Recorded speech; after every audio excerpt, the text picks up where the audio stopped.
च्या उदरी सिंदखेड नगरीत, माय म्हाळसेच्या उदरी सिंदखेड नगरीत, कन्यारत्न जन्माले लखोजींच्या महालात, कन्यारत्न जन्माले लखोजींच्या महालात.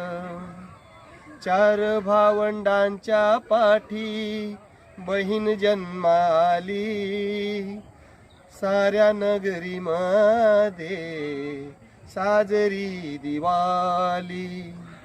सुख मावेना महाली, हर्ष मावेना हृदयात, सुख मावेना महाली, हर्ष मावेना हृदयात, कन्यारत्न जन्माले लखोजींच्या महालात.